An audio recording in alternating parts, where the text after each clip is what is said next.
Good morning from Brooks River in Katmai National Park, Alaska. My name is Mike Fitz, resident naturalist with Explore.org, the world's largest live nature cam network. And to my left is Naomi Boak, a ranger with the Katmai Conservancy, an organization dedicated to protecting and advocating for Katmai National Park. So thanks for joining me today, Naomi. Very happy to be here. All right.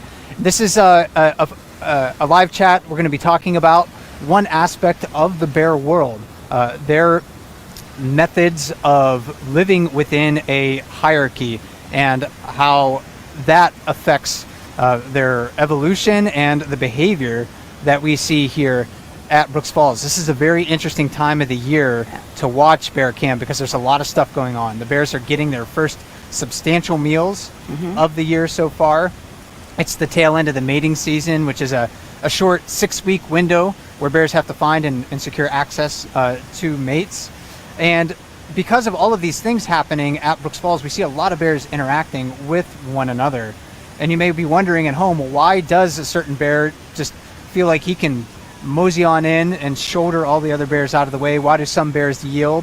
So we'll be talking a lot about those interactions, because when you boil sort of the bear hierarchy, Naomi, down to its essence, I think it really does boil down to a survival strategy. It helps them survive in a world with limited resources. And if you have questions about that topic for us, about how bears are interacting with one another at Brooks Falls, or some of the things you might have seen on the cam associated with the bear dominance and the hierarchy, let us know. Drop that question in the chat, and the helpful moderators from Explore.org will be sending it to us, and we will be checking our devices here periodically for those questions. But Naomi, I think it was kind of important at the beginning to maybe define what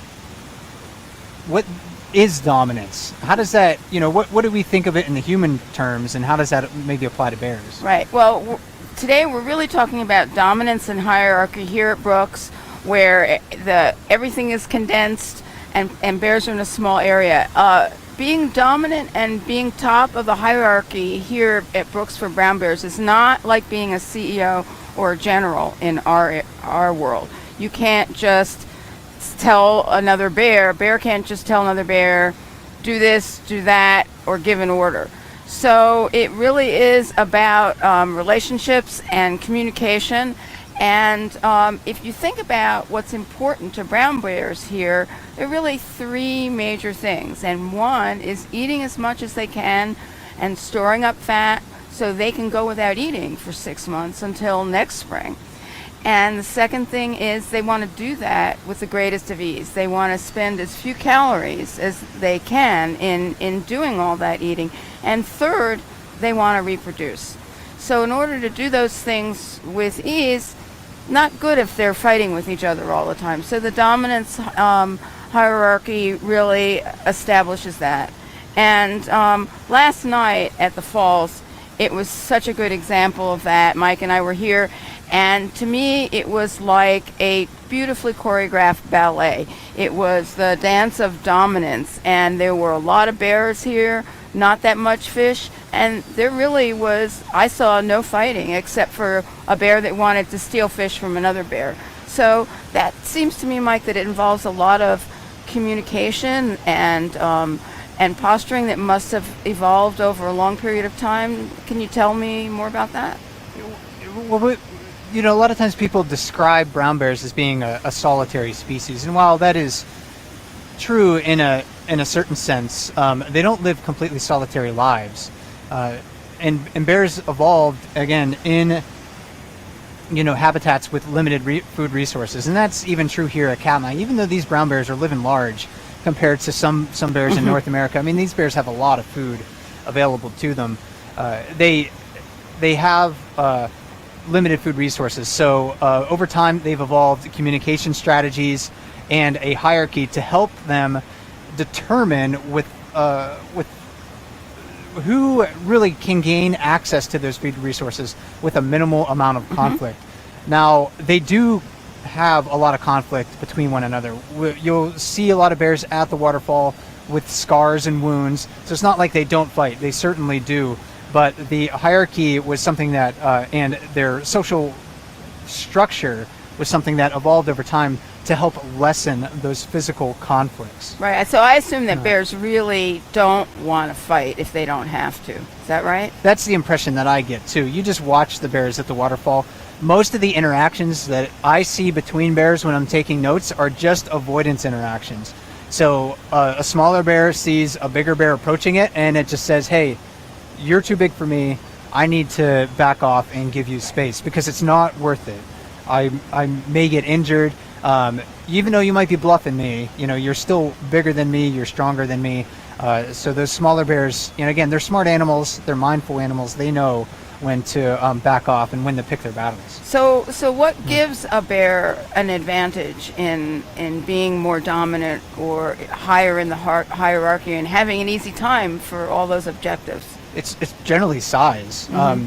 Size does matter in the bear world for sure. So if you're a bigger bear, you are able to gain access to more food resources and potentially more mates, especially if you're a male.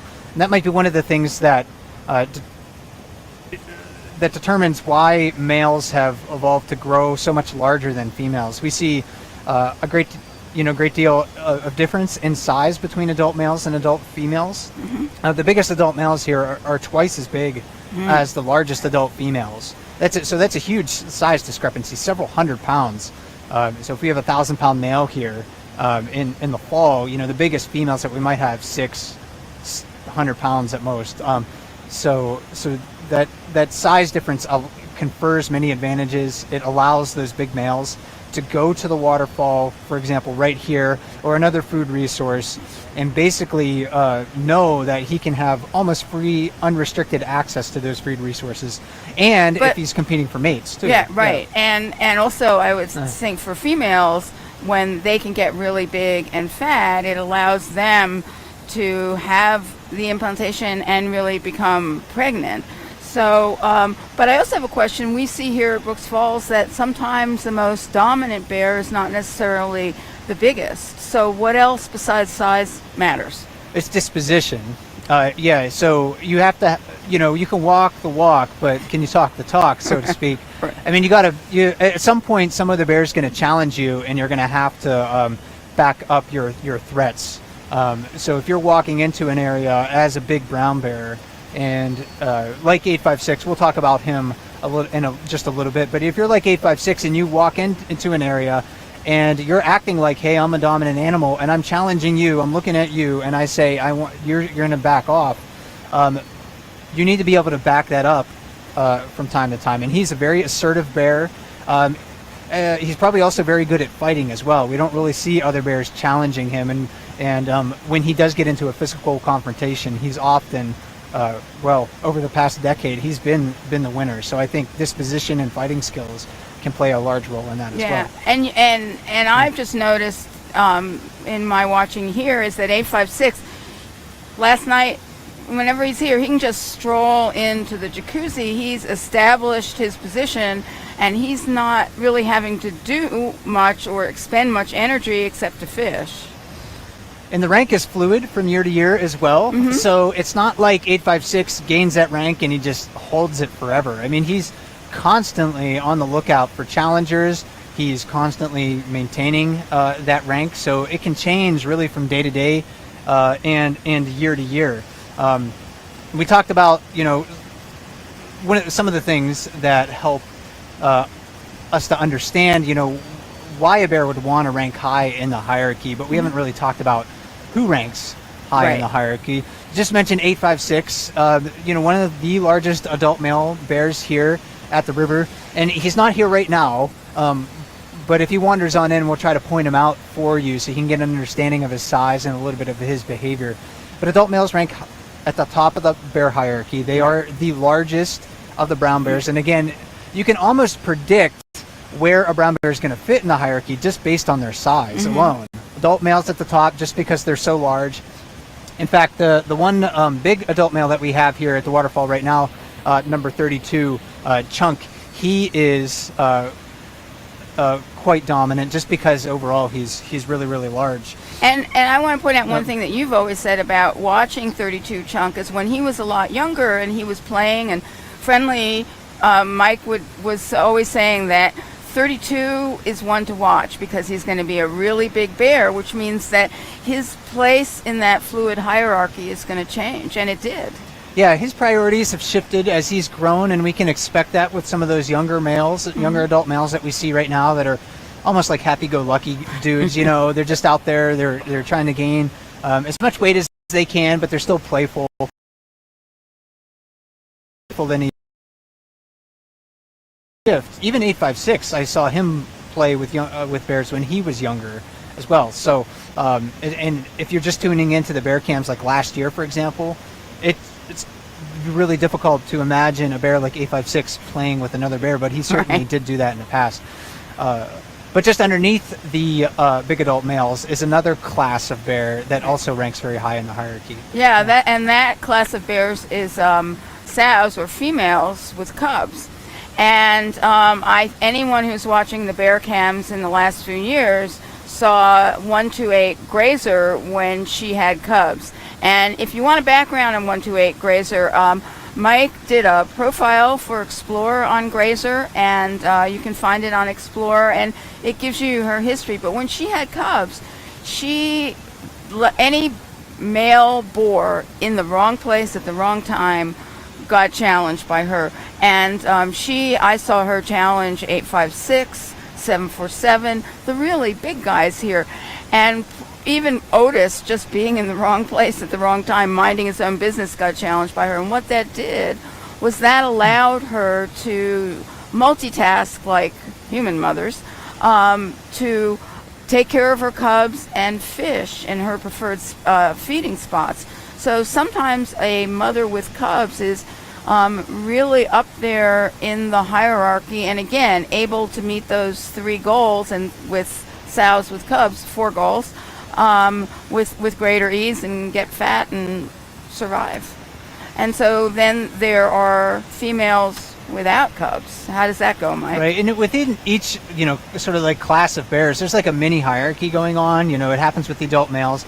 It also happens with the single adult females too. They posture with one another. They compete for fishing spots. Maybe the easiest example of that here at the waterfall when you're watching the Brooks Falls cam is just the bears that fish the lip of the waterfall. It's not just adult females that fish there. It changes just depending on who learns to fish there. Right now, it's mostly adult females, but we'll see adult females fishing the lip of the waterfall, and the smaller females will yield to the larger females that want that spot. In fact, last night we were watching that with number 402, and she has cubs, but her cubs weren't always with her on the lip of the waterfall last night. But there was a smaller, younger adult female there, number 806, who's quite skilled, just started fishing that spot in the past few years. Yeah, she got a lot of fish there last night, and actually 402 was really, you could see her trying to displace the younger female and get her spot. So yeah, within each one of these classes of bears, there's their own mini hierarchy, and that is certainly true of the subadult bears. Oh yeah, well, the subadults, we all know, are the teenagers of the bear world, and they're figuring out their place in the world. So they're still, it may not seem as much as they have a hierarchy, but if you watch them, they're developing their hierarchies. I mean, of course, they're running around figuring out how to fish, figuring out who they should stay away from, who they can dominate, and so they're expending a lot more energy. But as they get older, and as the hierarchy kind of sorts itself out from year to year, and as they get older, you see that they learn where their place is, and they're spending less energy to survive. And a good example of that is 503, who is now a young adult bear, not a subadult. And when he first came back, his first emancipated year, he was really lean, and he had to figure out with a lot of energy where he could fish. Right. Okay, so I guess obviously 503 did not like what I was saying and interfered. And that happens. We're a long way from anywhere out here, Brooks River, 300 miles, over 300 miles southwest of Anchorage, Alaska. So sometimes our batteries go kaput, and I think that's just what happened with one of our devices here. So hopefully we're back online. We'll do a quick check here just to make sure that people are still hearing us. So, okay, Yeah. Are we being heard? I think so. Yeah. So yeah, we'll go on and we'll. Yeah, okay, let's, we let's can go roll on. with it. So Yeah. I was saying how 503 has matured as now a young adult, and he has some preferred spots to fish where he can stay, but he'll also move out when the bigger bears come. He's not stupid, so sub-adults learn and things get easier for them. And also, you know, when we talk about an interaction, what do we look for? I mean, what's happening when two bears are interacting and figuring out dominance and hierarchy? Yeah, it takes a little bit of time, you know, when you first start watching bears to understand who might be, you know, the quote unquote winner, or some of the visual signals that you can see a bear trying to communicate to another one that would signify dominance. Mm-hmm. One of the things that I look for all the time is ear posture. Just like a domestic dog, we know that if a domestic dog is feeling threatened or submissive, they'll put their ears back on their head. You know, they'll just kind of lower those back on their skull. So a submissive bear, with the interactions that we have here at Brooks Falls, will do the same thing. But a dominant bear will walk forward, like with those ears forward, looking with a directed stare, looking right at the submissive bear. So that is one sign that I look for. I also look for body posture as well. A directed approach from the dominant animal, not trying to tiptoe around, you know, the other bear at all. Just like a directed approach, moving straight towards it. Often a lack of acknowledgement for other bears too, and that's one thing that 856, 747, 32 do, unless they're, you know, interacting with each other. Most of the times it's a lack of acknowledgement. They I mean, even last night before 856 came in, 747 really was the top of the heap last night, and other bears cleared out, and he just, you know, came in because where he wanted to go. Where does the bear go? He goes where he wants to. Right. So okay. Yep, just checking to make our sound is still there. Okay. It seems like we haven't got any notifications on that. So okay. We're still good to go. Sorry, Naomi. Okay, so we were about to talk about who's the winner. How do we know that? And one way we know who the winner is that the winner, if, correct me if I'm wrong, breaks off the interaction. Is that usually what happens? Yeah, unless it's over a specific fixed resource, like at this time of the year, a female that a male brown bear might want to court. So if there's a courting pair, that you have one male following a female, and then a more dominant male comes in and displaces the first male, he's not going to stay put, the dominant bear. He's going to go after the female, so he's going to start following her. Or if it's over like a fixed resource, like a fishing spot, you know, if 856 comes in to the waterfall and decides, I'm going to take this fishing spot from you, he's going to go to that spot, he's going to sit there, and he's not going to move away. But if it's in an area not over like a fixed resource, yeah, it's almost always the dominant bear who's the one who breaks off the encounter. And you can see the submissive bear sitting there and watching the other bear. If it tries to move away, it'll do so very coyly. It'll kind of almost slink away, head down, always kind of trying to not make direct eye contact with the bear, but it'll always sort of like be looking at that other animal. Yeah, I saw a very clear example of that the other day here at the falls, and with 747 and 856, and they essentially were head to head for about 10 minutes, and you could see 747 kind of looking down a little bit, and then 856 decided he would turn away from 747, and he moved a little bit to a better fishing spot, caught a fish, and moved over to the far bank, which we call the office, ate his fish. 747 gave up and left the falls. So it was one of those examples where no fighting occurred, but there was clear communication between those two, and we know who won because he got the fish. And this year we'll see, one of the things that I always look for is changes in the bear hierarchy. And I think that's maybe the last point we get to before we try to get to your questions. I know there's a ton of questions in the queue. We'll try to answer as many of those as we can in the time remaining. But yeah, changes in the hierarchy is one of the more fascinating things that I look for each year on Bear Cam. And to make a long story short, this year we haven't really seen any changes. And each year I kind of look for that. To give you a brief rundown, we've thrown out a lot of numbers and nicknames during the chat so far. Really, the big adult males, of course, are on the top, and at the top of the adult males is number 856. He's essentially been the most dominant bear here over nearly a decade. And I was just thinking about this the other day. He's about 20 years old. Yeah. So I'm wondering when another bear is going to feel physically capable enough to challenge him, and his downfall could be quite sudden and quite quick. It could happen any day because, again, if you're a dominant bear living at the top, life is kind of rough. You always have to maintain, your rank. But he's been doing that for 10 years now, and this year we haven't really seen any challenges from the other large adult males. No, to 856. He's been in instances reasserting Yeah. his place, like, oh, New Year, I gotta make sure everyone knows who I am. But we haven't seen anything different, and the females seem to be excuse me, in the same kind of position. Things aren't really changing, and of course the subadults, it's really hard to tell with them right now. Yeah, so I think 856 in particular. Excuse me. Oh, that's okay. I'm gonna Just step aside there. I think 856 in particular, he has been, asserting himself for so long that the other bears just really know to stay away. And to keep their space. So he's had to expend less energy this year than in the past. Yeah. So any other excuse me, bears seem to be interesting to watch for this year?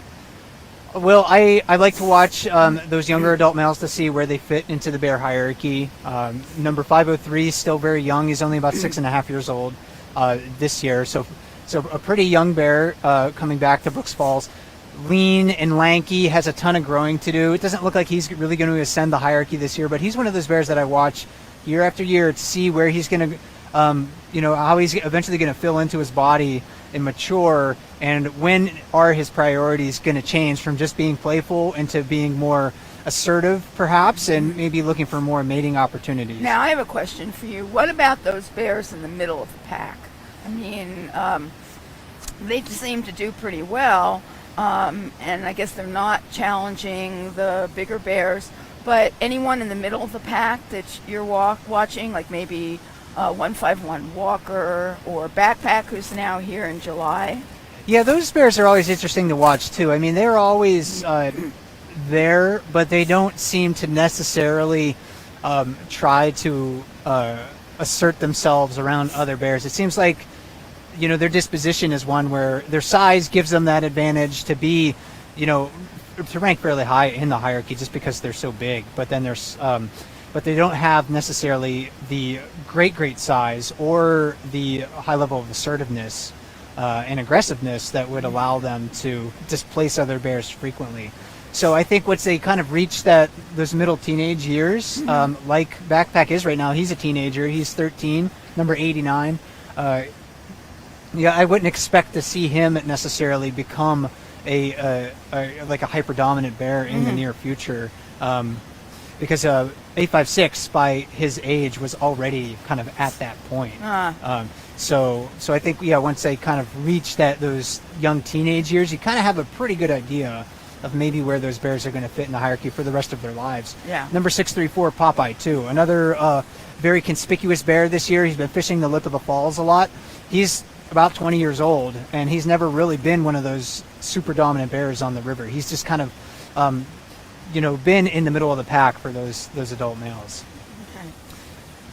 So the bear hierarchy itself, I think, is a fascinating thing to watch. It does confer a lot of advantages, not only to big adult bears, but also to younger bears as well, because they can they know their place. They know they don't need to pick their battles. So it is really just an evolved sort of strategy that helps bears to survive in this place of limited resources. So I encourage you to, when you're watching Bear Cam, to look for the interactions between brown bears and try to figure out who outranks who and where these different bears fit within the hierarchy, because it's one of the more fascinating aspects of their lives here. And I would add also who is at the falls and who's at the lower river at this time of year, right? Absolutely. Yep. So we've got a number of questions. You want to go? Yeah, let's try to get to as many questions as we can. First one is, do you think Chunk will be king one day? You know, I've been wondering about him for a number of years. I mean, he certainly has sort of like the size to do it, but he doesn't seem to have the disposition to challenge, 856, for example. He's really kind of like an every bear. It's really weird with 32 because he's so big, but he still has like these tendencies to be playful around other bears. I mean, we saw him do that a little bit last year. Yeah. And it's really rare to see big, mature adult males play with one another. It happens, but it's not a common thing. Yeah. So, based on his age and his overall size, I wouldn't expect him to all of a sudden become the most dominant bear here, unless those other really, really large bears at Brooks Falls, like 747 and 856, happen to not be here. Right. Yeah. And that kind of happened in 2017. Right, when 856 was injured. Right, yeah. right. 856 was injured. 747 really just wasn't around at all. So that really sort of happened then. really changed. Yep. Here's a good question, because we see bears come in and out. If a bear is not able to overthrow the current dominant bear in one area like Brooks Falls, would he then try to have better luck in another place? Potentially. Not all bears that we see here go to the same places to fish later in the summer. Bears will disperse away from Brooks River to multiple salmon streams. So I think that's true. Like a bear like Chunk, for example, he could be very dominant on one of those smaller salmon streams where 856 isn't. Or 856, for example, could be dealing with another bigger bear. It's hard to imagine, but another bigger, more assertive bear at a different location, and he may not be the most dominant bear at that other spot. Well, and as you say, size matters, but it isn't everything. I mean, you got to have that disposition to be top bear.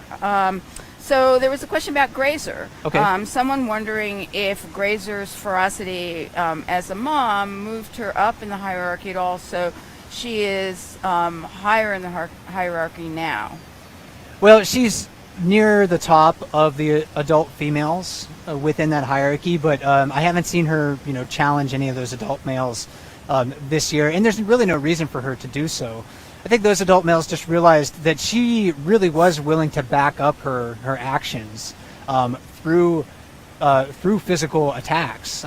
She would physically confront and attack other bears.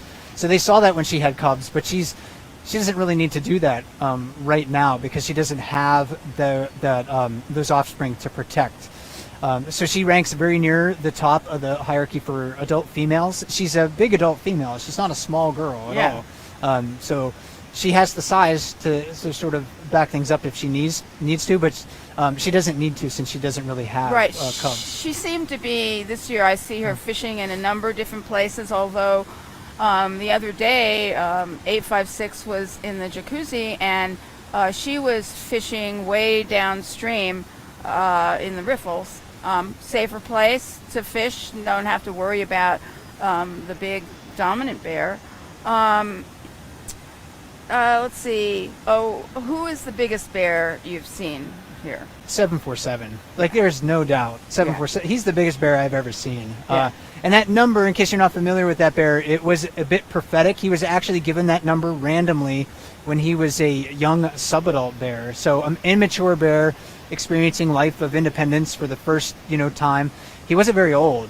So there was really no indication that he would become the giant that he is today. And he really is as fat right now as a bear. Some bears are in the fall. I mean, he had an extremely good year last year. He's already gaining weight this year. I mean, he is a true titan among brown bears. He's easily upwards of 800, 900 pounds right now. I know. And, going into the den in the fall, I think he'll certainly have several hundred more pounds of weight added to him. It's hard to imagine. Yeah. But I do remember last year his belly was practically dragging the ground, and so I am very excited to see how big the biggest bear gets this year. Yes, absolutely. Is there a certain time of day, is another question, when bears are more likely to assert dominance or try and find their place? I don't think so. I think it just depends on what bears are around at the time. it doesn't seem to be necessarily. They don't seem to be, let's say, crankier in the morning or hangrier in the morning than they are in the evening. They always just seem to be hungry.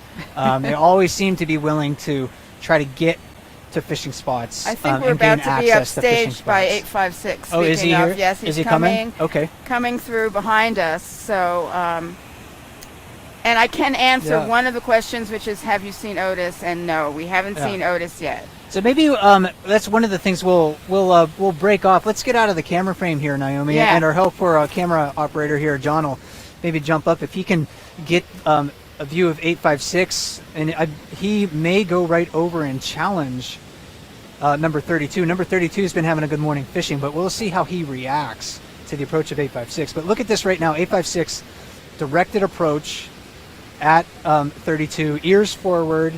32 is going to turn and look at him right now, and he's like, oh crap, okay. So no challenge at all from number 32.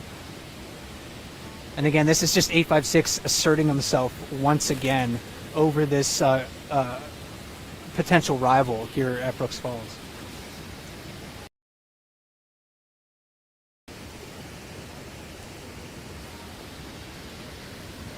I'd say thank you, 856, for coming in on cue.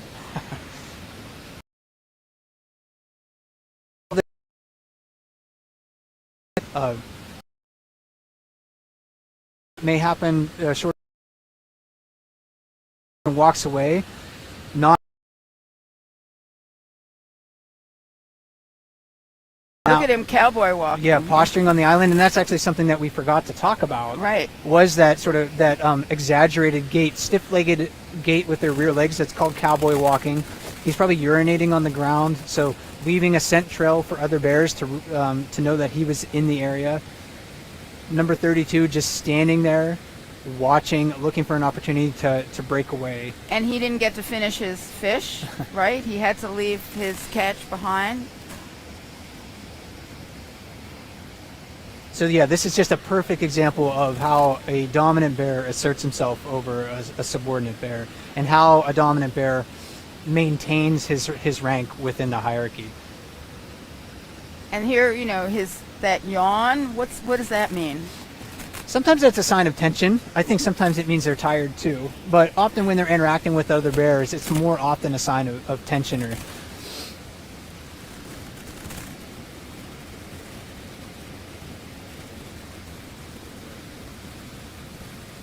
And you can see, Chunk, the bear that's standing in the water, has some scars around his and wounds around his face and neck. So he is certainly not shy of physical confrontation. 856 has a lot of scars and wounds around his neck too, and that's not uncommon for adult males at this time of the year.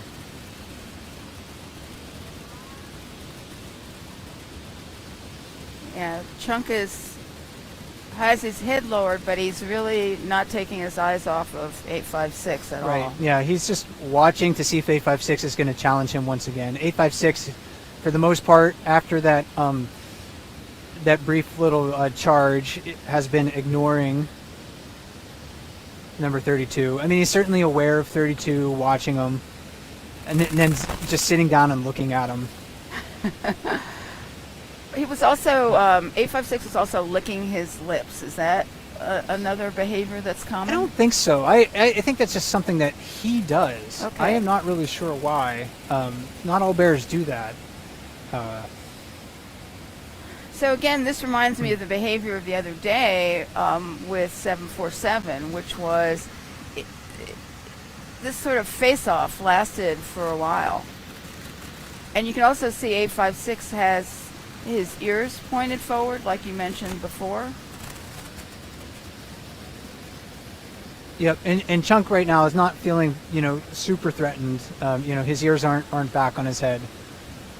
But certainly he's waiting for 856 to move off. And that's what we're seeing right now. So again, 856 maintaining his rank in the hierarchy as the river's most dominant bear. This is, I think, maybe a great example to conclude the chat with. I know we didn't get to everyone's questions. We apologize for that. There's always far more questions in the queue than we can answer. But we'll be back online soon to answer your questions either in the comments or during another live chat. So Again, I would like to thank everyone for joining us today. My name is Mike Fitz, resident naturalist with Explore.org. And I'm Naomi Boak here with the Katmai Conservancy as a ranger, and it's been great being with you today. And we will talk to you soon. Thanks for joining us.